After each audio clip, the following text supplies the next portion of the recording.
ये सारे एलिगेशंस झूठे हैं, बाकायदा झूठे। ये सब डॉक्यूमेंट्स पे प्रूव हो चुका है। ये ट्रांजैक्शन काफ़ी साल पुराना है, मतलब तकरीबन 10 साल पुराना है। ये एक इक्विटी इन्वेस्टमेंट था। हमारे पास भी कुछ एविडेंस है, वॉइस कॉल रिकॉर्ड्स हैं।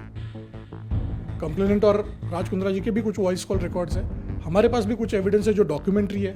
आप लोग की तरफ से ये सजेशन आया है कि लोन न देके आप कंपनी में इन्वेस्ट करें ताकि टैक्स में आपको बेनिफिट हो।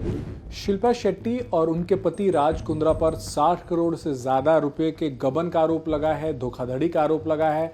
हालांकि उनके वकील ने साफ किया है कि ये सारे आरोप गलत है। उनके वकील इस वक्त हमारे साथ हैं, प्रशांत पाटिल, उनसे हम बात करते हैं।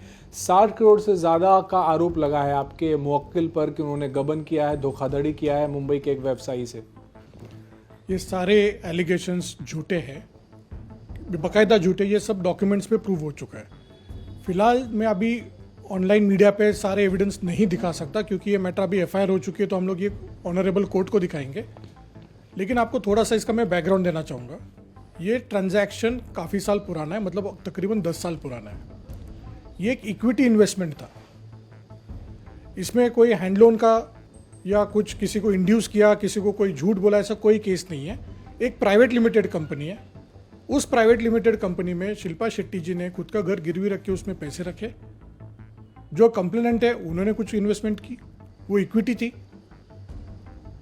उसका ब्रांड बड़ा करने के लिए, कंपनी का ब्रांड बड़ा करने के लिए जो भी स्टेप्स लेने थे वो स्टेप्स उन्होंने लिए साथ में मिलके। जो कंप्लेनेंट थे उनके बेटे भी उसमें ऑडिट्स पे उनके सिग्नेचर्स है। अब साथ में मिलके कोई बिजनेस डिसीजंस उन्होंने 10 साल पहले लिए। प्रॉफिट हुआ तो वो शेयरिंग होता है, लॉस हुआ तो वो भी शेयर करना पड़ता है। उसके बाद ये पूरा इशू गया एनसीएलटी में। एनसीएलटी मुंबई के सामने काफ़ी साल ये मैटर चला। मेरे इंस्ट्रक्शंस ऐसे हैं, जो मुझे पता चला है कि वहाँ पे शायद कंप्लेंट नहीं गए अपना क्लेम लेके, जो भी उनका 50-60 करोड़ का जो भी क्लेम होगा। अब ऐसे केसेस में हमारे देश में कानून है कि आईबी प्रोसीडिंग, जो आईबीसी के प्रोसीडिंग्स होते हैं, एनसीएलटी का जो कानून है, उस कानून के मुताबिक एक बार एनसीएलटी प्रोसीडिंग्स के बाद कोई क्रिमिनल इन्वेस्टिगेशन नहीं हो सकता। अब ये कानून है।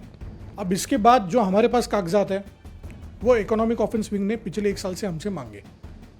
मतलब तकरीबन 9 साल के डिले के बाद कंप्लेनेंट ने जुहू पुलिस स्टेशन में कंप्लेंट की।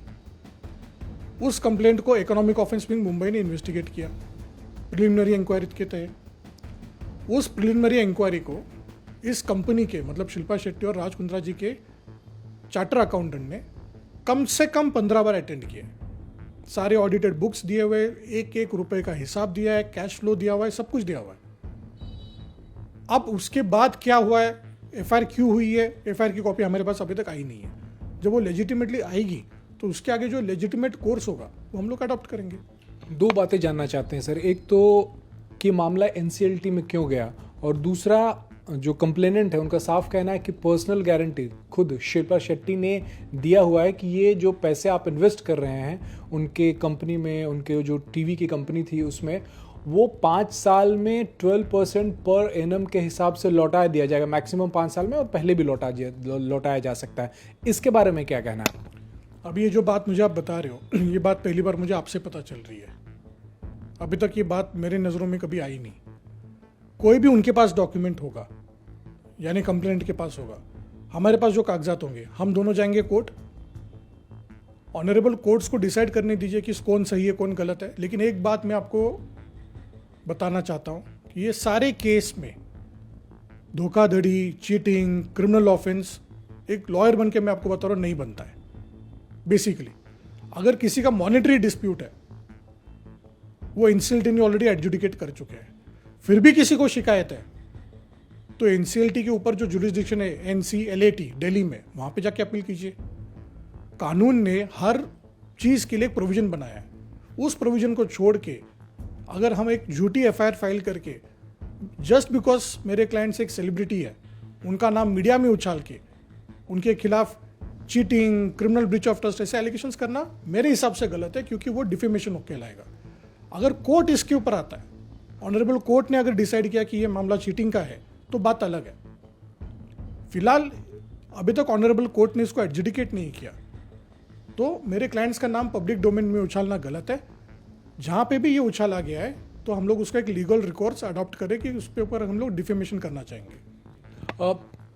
कंप्लेनेंट है उनका कंप्लेनेंट जो उनका कहना है कि आप लोगों की तरफ से यानी कि शिल्पा शेट्टी और राज कुंद्रा की तरफ से अप्रोच किया गया था लोन के लिए, लोन देने के लिए कंप्लेनेंट तैयार ही थे, लेकिन आप लोग की तरफ से ये सजेशन आया है कि लोन ना देके आप कंपनी में इन्वेस्ट करें ताकि टैक्स में आपको बेनिफिट हो। ये सारी चीज़ें अगर कंप्लेनेंट शिल्पा शेट्टी जी और राज कुंद्रा जी के बीच में हुई है तो उसका कुछ तो एविडेंस होना चाहिए। अगर एविडेंस है तो वो कोर्ट में आएगा। हमारे पास भी कुछ एविडेंस है, वॉइस कॉल रिकॉर्ड्स है। कंप्लेनेंट और राज कुंद्रा जी के भी कुछ वॉइस कॉल रिकॉर्ड्स है। हमारे पास भी कुछ एविडेंस है जो डॉक्यूमेंट्री है। सारी चीज़ें सही एविडेंस के साथ हम ऑनरेबल कोर्ट के सामने रखेंगे। ऑनरेबल कोर्ट जो डिसाइड करेंगे वो फाइनल है। कंप्लेनेंट का ये भी कहना है कि 60 करोड़ रुपए हमसे लिए और उसके कुछ ही महीनों बाद महज 1.25 करोड़ के लिए कंपनी दिवालिया घोषित कर दी गई। ये कैसे हुआ? हमारे पैसे कहाँ चले गए? कंपनी 1 करोड़ के लिए क्यों दिवालिया घोषित कर दी गई? ये सारा एनसीएलटी ने डिसाइड कर लिया है।